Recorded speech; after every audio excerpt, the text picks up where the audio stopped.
My first ad, I spent $30 in like 2 days, and that generated like $1,000 of business for my family's company. And they're like, "What did you do?" I'm like, "Spent some money on ads." He's like, "What? Like, how much did you spend?" I was like, $30. He's like, "We made like an extra 1,000 from the stuff that you did. Do more, do more." Hello to everyone, Anatoliy is here, and today we have another episode in our Ecom Business Podcast. And today I have a wonderful guest who is really close friend of mine and the man from the capital letter, because this person sharing more that people could ask. This person so open mindset and helpful to all his surrounding that I cannot even describe. The man with the big heart. He is the founder of the 4Media marketing agency. He is a CEO as well of the same agency, and his name is Eddie Maalouf. He has been able to create his agency from scratch a couple of years ago to one of the fast growing e-commerce doing for you full automation business systems on e-commerce space in a matter of 3 years. And now he's handling over $600 million per year of profitable revenues for his customers. He's working with the more than 108 figures coaches and e-commerce brands out there, and that's allowed him to build the perfect strategies and the solutions for any kind of problems of this growing and scaling the brands out of the below mind. And just so he's showing all the time the sky is the limit. All the innovations, all the technical progress always happening first in his agency. According to my experience, I know him well, I know his team. He's always introducing something incredible, new and powerful to the world. One of the first people out there. So if you want to know about him more, you're going to be hearing today a lot of incredible insights and golden nuggets. And something extra what I would like to add that this is one of the open mind person, biggest heart person which I ever met, and he has his beautiful wife and beautiful daughter Terry and Milana, who is always supporting him and growing the agency together with him. His wife is a business partner in his agency. So I'm really proud of being with you, Eddie, today on the podcast, and want to hear more about your journey, about your experience in the e-commerce space. What's up, my man? What's up, man? Thank you so much for the invitation. That was such an awesome intro. I'm humbled, man. Thank you for speaking so highly of me. It really, really means the world, man. You are an awesome person as well. Not just for me, but for my wife. You know, we left the VIP dinner at Agency Founders, and she was like, "I love Anatoliy. He's my favorite." So I know you two had a good conversation. But yeah, man, I'm excited to chat today. What's the best way for us to get started? Yeah, let's just show to people who you are and how, what was the reason you decided to start it. I know that you are for a while in the agency space. You were doing marketing before even create the agency. But what was the main reason for you to start the marketing agency, and why? What was the main, I would say, point where you decided that this is gonna be big? Why it was happening? What was the reason for that? So I made my first Facebook ad in 2014. I want to say I was probably the only person who did that. Out of all these people who are doing marketing now, no one made a Facebook ad, not Google, Facebook ad in 2014. I assure you, because there was not a single video online, there wasn't a single course, there wasn't a YouTube video, there wasn't a blog. Nothing existed about how to do it. It took me 14 hours to even figure it out myself because it was so difficult to make a sponsored post. At the time, they were called dark posts. And I knew, and at the time I was in university, I knew that digital marketing on social media was going to be the future. I could already tell Instagram was popping off. Snapchat just started. And I was like, okay, this is where attention's going. This is where this is where me as a college person, I'm getting all the girls that I talk to. This is where I'm making new relationships. I'm able to reach out to big brands and companies on Instagram. At the time, it was smaller, and they'll respond to me directly. Like, this is the future. This is where we're all going to communicate. And at the time, I basically, I didn't have a company myself, but my family had companies. And I said, hey, let me run some ads. So I remember my first ad, I spent $30 in like 2 days. And that generated like $1,000 of business for my family's company. And they're like, "What did you do?" I'm like, "Spent some money on ads." He's like, "What? Like, how much did you spend?" I was like, $30. He's like, "We made like an extra 1,000 from the stuff that you did. do more. So so then I started then I started diving into it. And my father at the time, he like had no concept of this, right? It was like unheard of. Like, what is this? He's building a business on the ground, just bringing a lot of visits and generating revenue was just like out of thin air, was like something that was unheard of. And I remember the first time I was sitting on my laptop in my parents' house. I lived, by the way, if you don't have a wife and kids and you're working really hard, you should be living with your parents. Unless you're like moved to another city. But if you're living in the city that your parents are in, I think it's super wasteful that you go live alone. I lived with my parents until 3 years ago. I was making more money than doctors and living in my parents' basement still. I'm working all fucking day. So what does it matter where I live at that point? I can still do whatever I want. Exactly. Space. Yeah, exactly. So at the time I remember I was on the kitchen table and I was like, hey dad, I'm going to launch this new campaign. This is like 2015 at this point. I was like, I'm going to launch a new campaign. And they have a kids place where they do birthday parties. I was like, okay, I'm going to write some stuff about birthday parties. Here's an image, blah, blah, blah. Done. I was like, how much can I spend? He's like, go crazy. Spend $100 a day. At the time, it was like, whoa, we're spending $100 a day on this like thing that we don't even understand, I remember that was like 7 p.m. I went up and showered. I came back down. I did some stuff in my room, whatever. I came back down like 8:39. And he's, are you seeing what's happening? I'm like, what do you mean? What's happening? He's like, look how many people are on our website. And he had the Google Analytics app. And that's how he would judge how busy they would be in the location, right? They're like, how many people are visiting the website today is how busy we're going to be tomorrow. You know what I mean? And that's how he judged it. And I think the record day that they had was like, 150 people on the website, 200 people on the website. In those 2 hours, he had like 1,000 something people on the website. What's going on? But tomorrow's going to be huge. We need more employees, all this stuff. And he went the next day and it was the biggest day in the history of the company. And I was like, wow, this is crazy. So essentially I tried to build my own supplement company at the time, in the Middle East because it was a big problem. And in the time of doing that, I needed to make some money and I wasn't going to make money working with my dad. His company didn't have enough to give me essentially. So I worked at Lifetime Fitness, gym company, doing sales. In 3 months, I became the number one salesperson in the entire company. There was probably about 10,000 salespeople. I was number one within 3 months, and I was number one every month after that. And I was like, why can't I make more money? And it was because we didn't have a digital marketing team. Like this billion-dollar company, multi-billion-dollar company, didn't have a digital marketing team. We're doing like, people fill out a form and talk to us, but like there was no ads running. None of these things are happening. Like they didn't have these processes. And I always tried to like implement them so that we could make more money as a sales team. And like, I was just, it's corporate. So like, I can't get there. Like every time I suggested something, corporate handles that, whatever. So I was like, you know what? Yeah, too complicated. And, when you're number one, Anatoliy, and this is hopefully a lesson for everyone that's younger. Even now, dude, I'm 29 and I still feel this way.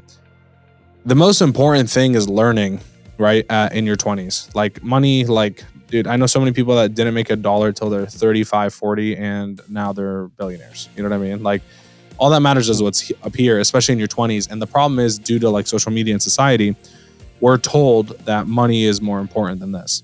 And so everyone out of school, all these things, their main thing is like, how much am I getting paid at my job? You never like, when someone gets a job, you're like, wow, how much are they paying you? You're never like, wow, how much are you learning? Like, it's just not a question that we even ask each other. It's not even a thought. Even when someone's been working somewhere for a year, you're like, oh, did you get a promotion? Like, what's your title now? What are you doing? No one asks like, what are you learning? Like, are you still learning in your job? Things like that. And I felt like for me, dude, if I was already number one in the company, even though they were giving me promotions, they were offering me bigger management positions, things like that. I was just like, I reached the peak too quick. And if I stay here, even though I'm making great money, I'm gonna put a ceiling on my learning. And I'm too young for that. I was 22 at the time. I was maybe making like $10,000, $12,000 a month doing sales. Wow. And I was like, yeah, it was a pretty good amount of money, honestly, for that age. I thought like I could never make $100K a year. And here I am making, 10, 12K a month at 22. So but it was a hard decision. They offered me a job for like 160K. And I said, before I accept, I just need to talk to my family and make a few phone calls over lunch, and I'll give you guys an answer. They said, okay.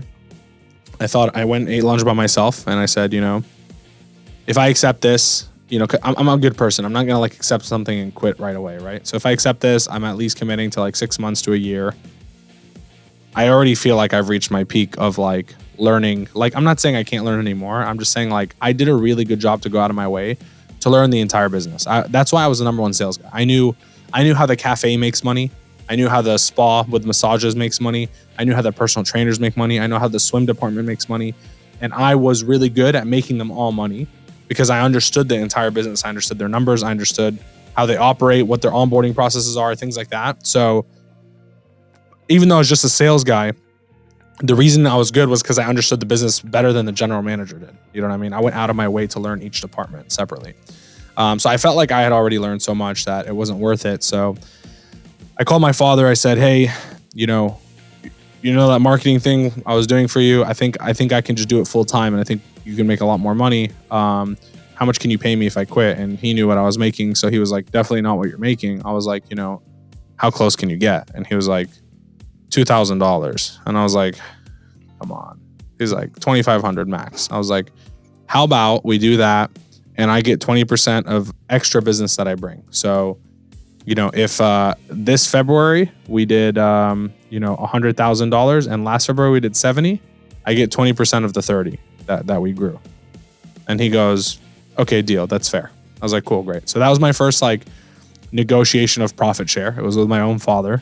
I took a lower retainer, right? Technically.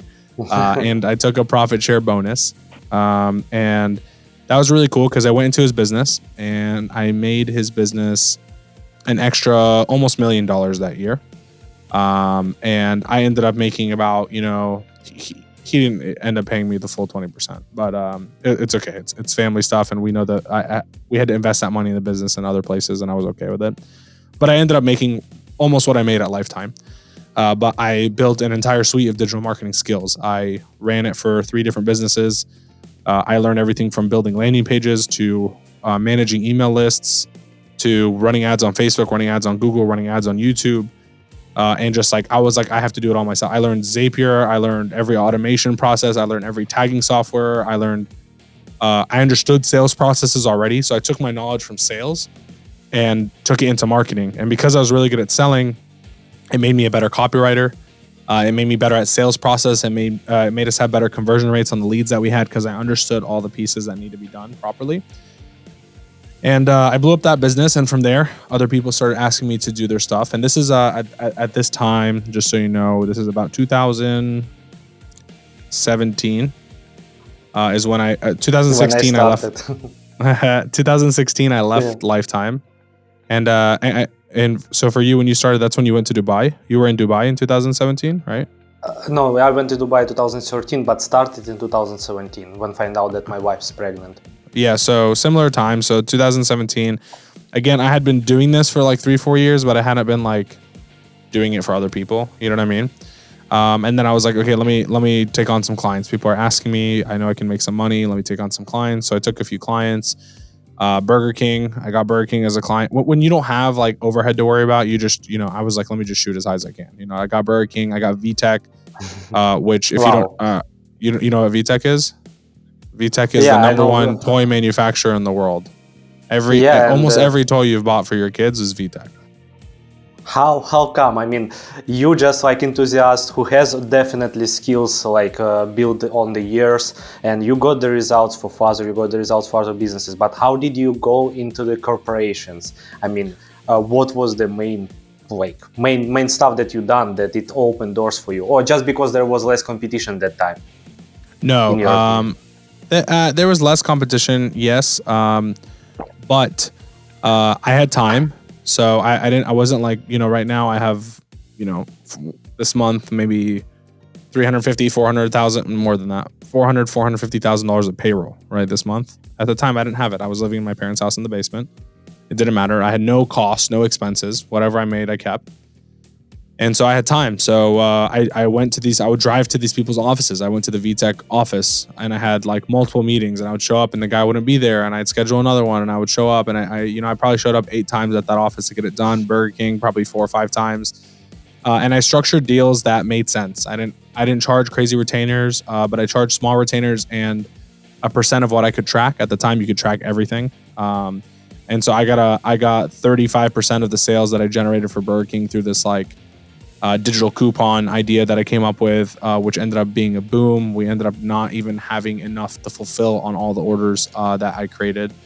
So we had to shut down that entire campaign because it was too much for the business.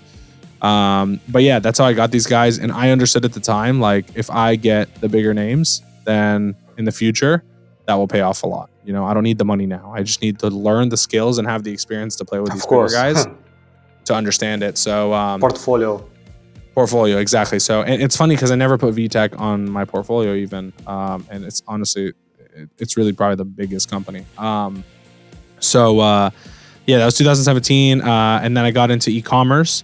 I started taking on e-commerce clients. I built an entire e-commerce platform. Our family has a water park overseas. I built an entire online ticketing system so that for the first time ever, people could just buy. In the Middle East, this is unheard of, but people could just go online, put in a credit card, and pay for a ticket. And now they have a QR code that they can scan. This is in 2017, which over there was crazy. And then I helped someone open up an e-commerce brand in the Middle East, in Lebanon. And it ended up being the number one e-commerce brand in the Middle East. Some months we were doing $1.5-2 million in revenue. In the summer months, which were the peak months, we were killing it. And I was running ads, and it was insane. I would be spending like, a few grand a day at like a 28 ROAS on Facebook. It was crazy. So that was insane. And that was my first taste of e-commerce because, everything up to that point was you spend money, you get leads, and then the sales team tells you how well the leads did or didn't do, right? This was the first time where I was like, I don't need a sales team. If I'm good enough, I can generate revenue and profit without a sales team. I can put in $1 and I can see 10 come out. And as long as I can control that, I can build this much better than a sales team, because even though I'm really good at sales, most people aren't. And so I would have trouble with people, as you know, like, when you generate leads, the leads suck, all this stuff, they would just give me excuses, whatever. And I would call and I would close the leads myself. I'm like, these leads are fine. You just suck. So I was like, how can I remove them? And that was the first taste. I was like, dude, man, I spent $100K and I made 2.2 million. Like, I love this. Like, this is what I want to do. This is where I can make millions of dollars. So I shifted my focus to e-commerce. This is 2018 at this point. I went all in on e-commerce. And we had a local business already for birthday parties because my dad's business, other businesses like that came. We had a bunch of clients and COVID hit, shut down everything. We lost all our clients in one day. Even the e-commerce clients we had stayed, and the party clients all left. We had 28 of them in one day. They all left. So imagine like losing 35, destroyed 40K. The business overnight. Destroyed and what business, dude? I was in my parents' basement with 4 team members, and we just lost all the revenue we had. So I was like, okay, I'm stepping back into sales. I'm the best salesperson. I'm like, doesn't matter what industry we go into. By the end of next month, we'll have 15 clients again. I'm not worried. So let's pick an industry. And we looked. We said, okay, e-commerce we're good at, and we're also good at the automotive side. Like people who do car wraps, tint their windows, fix their wheels, etc. We had some clients who were doing that. And because of the laws for COVID, the car places didn't have to close. So they were still open. So we're like, okay, we can still focus on them because they're not a closed business. So we targeted both those people. I took over sales. In the next 30 days, we signed up 20 clients. I was taking sales calls. Nice. I remember I was closing people at like 7 p.m. on a Sunday on a Zoom call. Like, I mean, I was going to work. Whatever I could do to get the business back up. I didn't want to lose everything. You know what I mean? It's like different when you feel like you can lose everything right there. So I took charge of the sales, and I built the business back up. And that was in 2020. And that's when I decided to take it seriously. So September 2020, I got an office. We still had four team members only. September 2020. And then November 2020, we hired Andrew, who's our creative director. We hired Julian, who's now our CFO. We hired Natalia right now, who's our head of recruiting and runs Hire Properly, an entire other company for us. And we brought those key players on board that month. And we're taking this seriously. We're building a company. And the reason was, Anatoliy, you know me by now. I could definitely, without a team, make $3 to $5 million a year for myself, guaranteed. No questions asked. I could easily take home $3 to $5 million a year just by me selling courses, giving coaching, consulting, running ads for myself. Easy, no question asked. I could definitely make $300 to $400K a month, easy. But how much impact can I have in the world, and how much can I do without a team? And the bigger my team is, the more I'm able to do long term, right? The more impact we're able to have, and the more special something we can build is. You know what I mean? It's not all about money. And once I understood, listen, I don't need more than $15K a month, let's say, to have a good life. And I know that no matter what happens, if I lose everything I have, I can go make money. Once I realized that, it no longer became a priority because I knew I could always do it.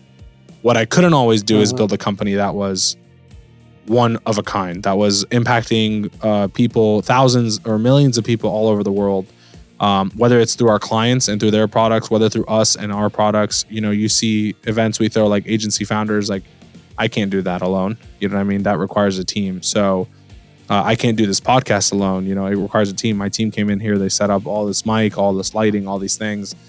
And in order for me to make a bigger impact, I needed more team members so that they could make an impact with me.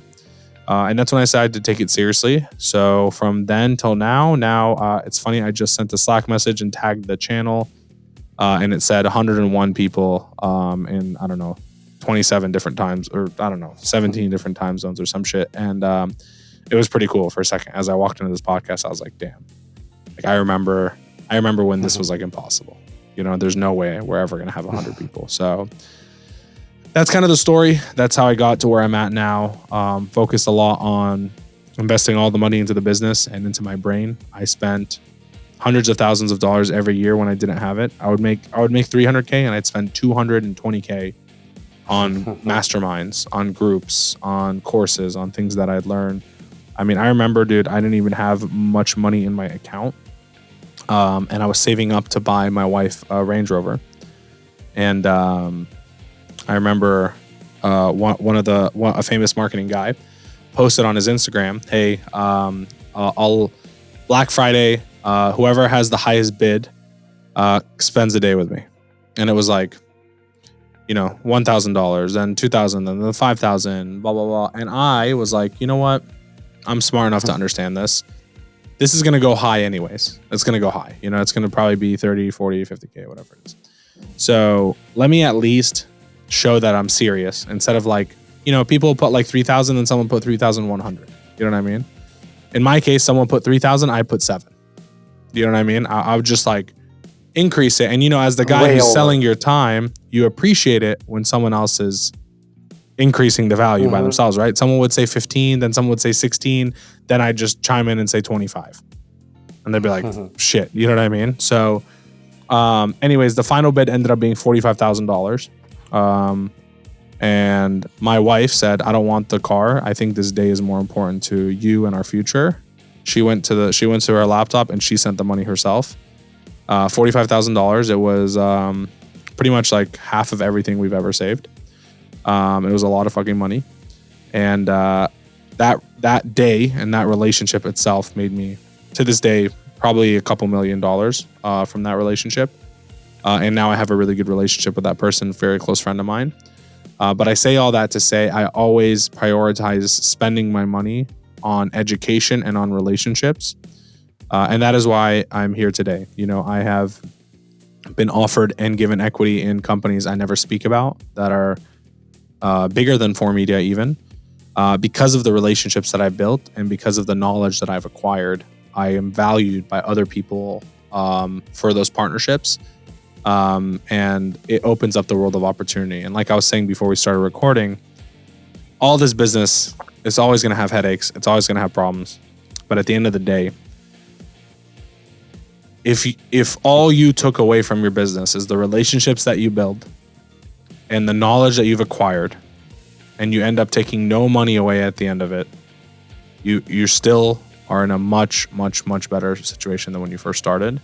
And now it opens up the opportunity to do so much more business. So that's how I've operated. I'm only 29. I'm still young and stupid and naive. But I wouldn't be where I'm at if at 22 I wasn't aware enough to understand this isn't where I'm going to grow mentally, and I need to find somewhere that will push me to grow mentally, even if it's uncomfortable. But yeah, that's my story, man. That's my background. Wow, I heard your background several times in the personal conversations, but never been hearing some parts which is in details you describe in this conversation. And I will tell you something about like you saying you were paying for education and continue investing hundreds of thousands of dollars. It's exactly what I was when I was counting on myself that every single year we're spending like over 100K on education. It sounds like I'm stupid. I have to keep this money. Like, I mean, if someone would be with less experience, say that. But I was always going bigger in terms of going long term.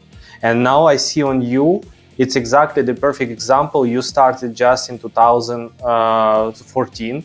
Like I'm in 2017, just found out what is e-commerce in general. And now you're 29. I start my journey in 26. One time I already told you that I'm so happy that I see now the exact things which is holding me back from several people out there, you, Ashton, and all our surroundings, that matter of years of experience. If you have the same mindset with people who are above you, it means you just don't have yet enough years of experience. It's my belief. I believe on that. And spending $100,000 for my team education, for my self-education. I'm guys with you in the agency founders, powerhouse brand, and all this stuff. Like it's, I believe, the best investments which I can make it. Even sometimes it looks ridiculous, to pay for something which is like happening time to time, but at the end, the networking. I believe, in your opinion, tell me in your opinion, spend the day with the person, one-on-one. Obviously, it's for build relationships and to find out couple of golden nuggets and that moment for what you need to close the gaps in your business in particular moment, but build the future, open doors for another people he can introduce you to, correct? But what about the masterminds in your opinion? How they helpful for people? You have your own masterminds, you are in the other masterminds as attendees. What can you get from there the most? Just share with the audience. Yeah, so there's two things that you can get from a mastermind. One is, like I said, relationships is the most valuable thing. If I showed up to a mastermind and you had to tell me you can either attend all the sessions and learn, or you're not allowed to attend any and you can only network, but you can't do both. You have to network or you have to learn. I would pick networking because that relationship, not even money, right? That relationship from a knowledge perspective, from a connections perspective, if I've earned mutual trust with 10 people in that room, I will find a way that we can both have a win-win business relationship moving forward in the future with those 10 people. And if not, I know I will be able to bring them some sort of value and they will be able to bring me some sort of value. At the end of the day, we could sit here, we could run ads all day, we could do all these things, but if we don't have good relationships in our personal and our business life, it's a much, much harder battle, and it's also not as fun, For me right now, everyone's like, we run marketing and ads for our team, and we do all these things and we get a ton of business, blah, blah, blah. But you know what? Who gets the best clients? It's me. And it's not because I'm running ads. It's because they're texting me. It's because, hey, man, meet my friend. Hey, meet my friend. Hey, meet my friend. And exactly. And that's relationships, right? So that's number one. Number two, in the masterminds and stuff, obviously knowledge would be the second one. I'm hoping to get 1 to 5 things. I think too many people go and they type up, 20 pages of ideas, which I think is incorrect. A couple pages is all you need from an entire weekend. Because those are the things that apply to you and your business. You have to understand the people who are speaking on these stages at these masterminds, they've asked, hey, what kind of people are in the crowd, and then based on that, they're basically presenting a presentation. But everyone's scenario is different, right? You have a different brand than I do, Anatoliy. You have a different team than I do. You have a different market you serve than I do, and it's very important to take other people's advice and cater that advice to your personal situation, so that you can get the most out of it yourself, and understanding and being aware enough to understand what applies to you and what shouldn't apply to you. It's probably one of the hardest things in these masterminds, and I think a lot of people take too much knowledge and don't do anything with it because there's so much that they were given. So I think it's important to be able to differentiate those things. Yeah, I 100% agree with you.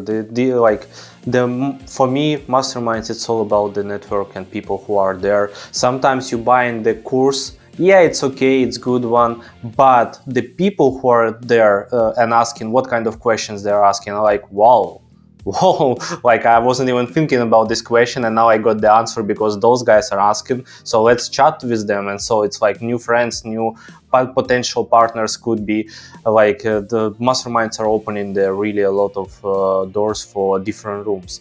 Tell me please, when you are started your company, I noticed one thing now. You were working in kind of corporations before, like a gym industry. You were saying your previous experience, how big effect made for your internal company to build the structure, because structure of your company is incredible high level, from onboarding till the managing team, tracking all the success, KPIs and all this stuff. Your previous experience was the biggest part of that success, or it's because of your team? Yeah, it's because of my team and the time that we've put in to solve these problems. So,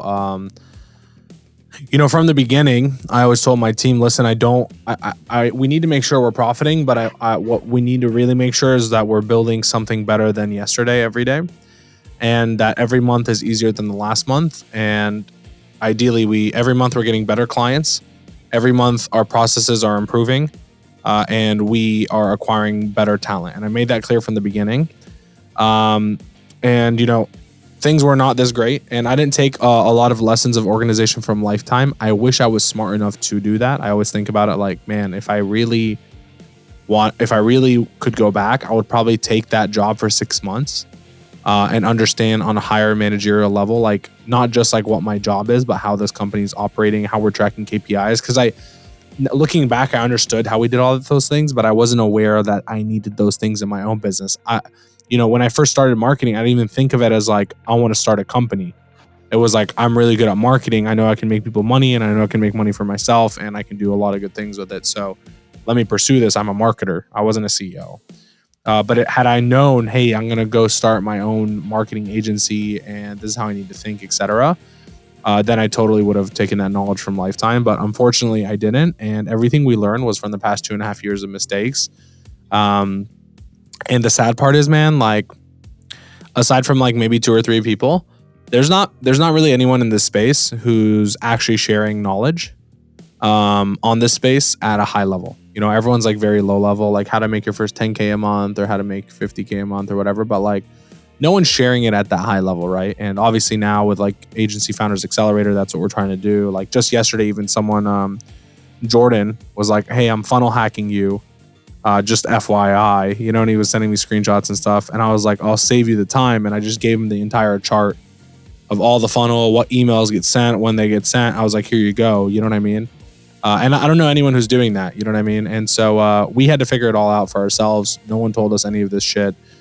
So that hopefully now we can tell other people and save them time. But all the organization that you see, which, is still disorganized, it came from us like really pushing our team to understand it's not always going to be like this, but it's our responsibility to fix it, because there's no blueprint. No one's taught us. If one of you guys can go and bring me the solution to this problem, I will implement it. But no one here has a solution to this problem. So we need to figure out the solution, and we need to test multiple solutions to get to the best solution. And the smart people on my team who are loyal and understood the bigger picture that we're trying to do, they stayed on the team. And the ones that were becoming frustrated, they either got fired or they left because they didn't understand that we were building something. They wanted to just like be a part of something that already worked very well. And I have quote here I think that someone can take a lesson from. Speaking with an exec from Coca-Cola, I asked, hey man, what do I need to do to get my operations as tight and as good as Coca-Cola's? Like, you guys have everything on lock. Think about the distribution you have. He goes, oh, it's super easy. I'm like, oh, okay, easy, man. That's going to be good. He goes, just stay in business for 100 years and you'll get there. And I was like, that's it? He's Easy. like, that's the only way. I was like, I mean, when you say it like that, it puts it in perspective. You start thinking, damn, like, they've been in business for 100. We've been in business for 2.5. Like, it makes sense what he's actually saying, because, by the time we've been in business for 100 years, how good would our operations be? Those people would have not a single headache in the entire world. You know what I mean? So I totally understood that, and that resonated with me. And I took that back to my team, and they really appreciated that, because, Anatoliy, I've had a lot of people leave me thinking we're disorganized, thinking our workloads are too heavy sometimes, or we put too much pressure, or we're too spontaneous with our decisions, not planned, blah, blah, blah. And I'll tell you this, every single one came back at some point and said, man, I realized how organized we were. Man, I realized how good our systems and processes were. These guys are working on text messages and paper. I realized how good of a job we're doing for our clients, because this other company that presented themselves like they're not about revenue, all they think about is revenue, and they don't care about the clients, and they just focus on their own personal revenue, and that's all they're judging. And so, you start appreciating what you have when you see what other people have. But when you only see what you have, you look at all the mistakes, right? It's like, even in like relationships, sometimes you're like, man, this is all the things this person sucks at. But you don't look at the 150 things that they're fucking amazing at, and the reason that you're with that person in the first place. And so the same goes in the work environment. And we're always improving. Our business is nowhere near perfect, but I'm striving for a place where everything is great, at least more than it is now, and more than it is tomorrow, et cetera, moving forward. So just keep that in mind. I didn't learn that from past experience. It was just a lot of hard work the last 3 years. A lot. I believe in you. I believe your words, because I feel your words. I was learning to be a CEO.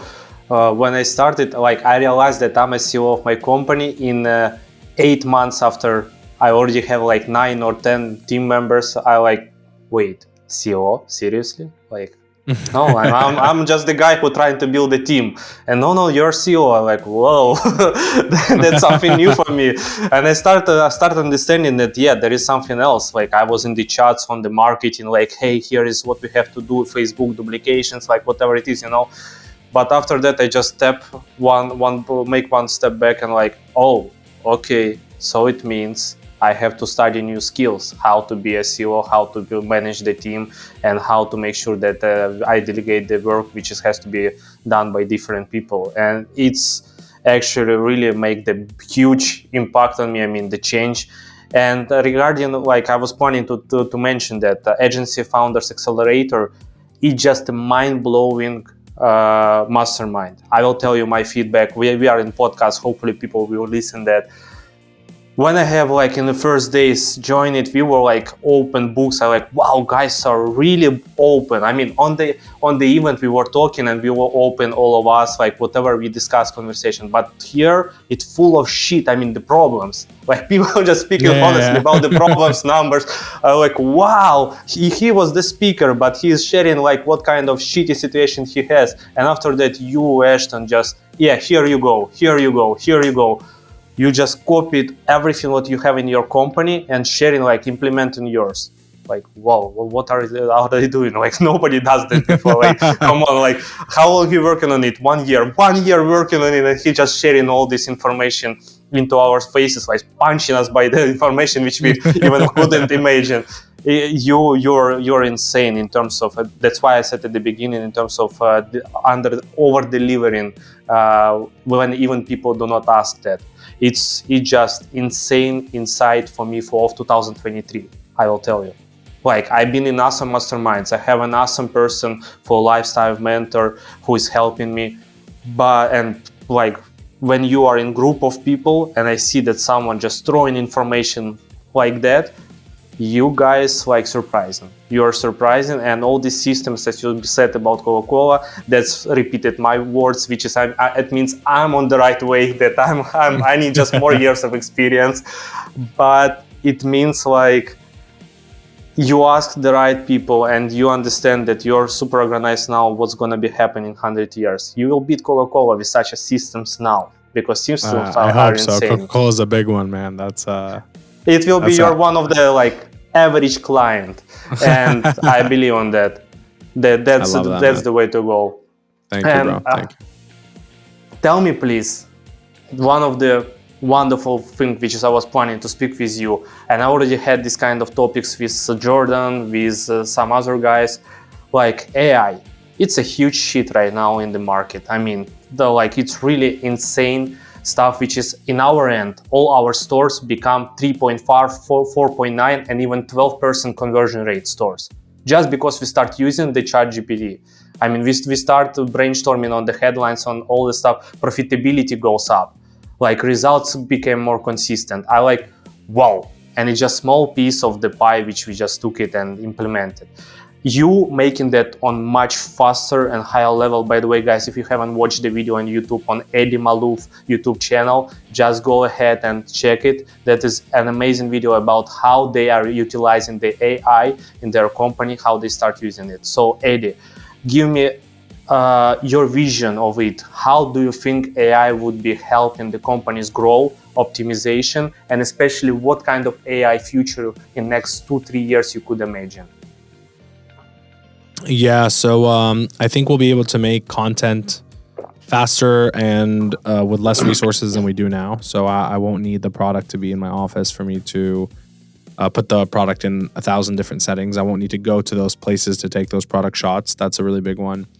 From a copywriting standpoint, obviously, you've already explored it, but copywriting is one of the most difficult positions to find at a high level, and it's because there's not many of them, and when there are some, they're usually trying to work on their own stuff at that high of a level. And so now it'll allow us to take people from Ukraine, for example, right, Lebanon, who have good English but not perfect and not amazing, and be able to have them speak, just like a perfect person would in English, and be able to complete the same tasks that they're creating in 10 hours in 20 minutes instead. And so now, what we should be teaching our team, which is what I'm doing, is teaching them how to communicate with AI, how to delegate better. So even now, when I delegate, I've noticed I'm delegating to my team better. I'm being very specific like I would be with AI. I'm saying, I need it to be under 50 words. You know what I mean? I need it to sound like this. I need this to be the conclusion. I need this to be the main pain point that we're discussing. You know what I mean? And being very particular and specific with not only how we assign things to the AI, but how we assign things to our team and each other, I think is going to be extremely invaluable. And we need to start teaching our team how to use it properly to the best of its abilities. Otherwise, we're just going to let them all explore their own thing, become inefficient with it. And now in our company, hopefully in the next 60 to 90 days, we have this finished, but we're dialing in all the best ways to use it. We're making an SOP document in the company of ChatGPT and how to use it and how to communicate and what's the best way and how to ask certain things and how to make it all systemized so that everyone in the company is able to use it the best way possible. And this is only the beginning of it all. It's only going to go up from here. It's only going to get crazier. And yeah, like you said, if you haven't seen my video on YouTube, you should totally go watch it. It's the thumbnail of me controlling all the robots, but it's recording of our team. Yeah, how is CTR on that thumbnail? Yeah, of course. Oh, it's amazing, bro. Honestly, that video killed it. Like I don't even have, I had 70 subscribers. I haven't posted a single YouTube video in 4 years. And in the first 24 hours, it got 1,500 views. And I was like, okay, cool. This is a good topic. I have so many more filmed that I'll be dropping. And I think it's something that I'm going to be talking about a lot this year. So yeah, definitely learn as much as you can about AI. I think, companies will be destroyed, jobs will be destroyed, but also companies will be created and jobs will be created. And it's up to you to decide which end of that you want to be on. 100% agree with you. You know what you said when you started back in 2014, when Facebook, nobody knows what it's all about. Like people were like completely not aware, no videos, no guidance, no guidelines. And when you were explaining that, I was like, oh my God, we are in AI right now. Right now, we are in 2014. We are back in 2014 for Facebook, which means somewhere else, another Anatoliy, another Eddie, another someone else, just trying to figure it out, which is by 2033, he gonna be sitting down and talking to someone else on the podcast and sharing how he built his multiple $1 million agency, company, whatever, product, because it's a new thing, which is now, if we figure it out, it's gonna be beat a lot of competition, not even competition, it's gonna be just expand the companies. That's believe exactly that. That's awesome. We are on the right era right now. If not other things which is happening in my end, I mean in terms of like Ukrainian stuff and all these things, I believe that we are definitely in the best era of Earth, and I really grateful to be born on this particular period of time when we have all these technologies and we can just utilize them and learn. And like as you said, you can make it a couple of millions a year without the team. I can make it 7 figures a year without the team. But it means like, can you imagine how many people out there, if they would be not that lazy and would go just on the freelance, getting a couple of good clients and managing the things by themselves, or building their brand by themselves without having a team? Means so many people could be just wealthy enough to live the perfect lifestyle without thinking about how we'll treat the baby tomorrow, how he will pay for the school, how he will pay for the car loan and so on. Just live normal, wealthy lifestyle by just implementing all these technologies around, without even overthinking about the big companies, corporations, build something huge. Like it means we are living in the era, first time on the earth, when really person can live the perfect 4 hours working week. Like it's exactly this kind of scenario is going, I believe. Yeah, I agree. And I think something important to understand too is you don't always have to start your own company. You know, I have people on my team like Andrew, like other people on the team who came in here. They didn't start their own company. They built on top of what we had started, but they were early enough to be able to create an impact, to be able to get, a profit share, to be able to create a financial life for themselves, to be able to build a team, and basically be an entrepreneur within a business. You know what I mean? You don't need to start a business. Exactly. There's so many headaches that come with it, man. I can't even begin to explain, but if my hair grows out another week, it's pretty much half gray at this point. So that should say it all. But looking back, if I could go and there was an agency that was already doing $500K a month, for example, and I was able to step in and just take that thing to $3-4 million a month because they had the infrastructure, and I could come in and I could get my own small little piece of the whole thing to be able to do that for them.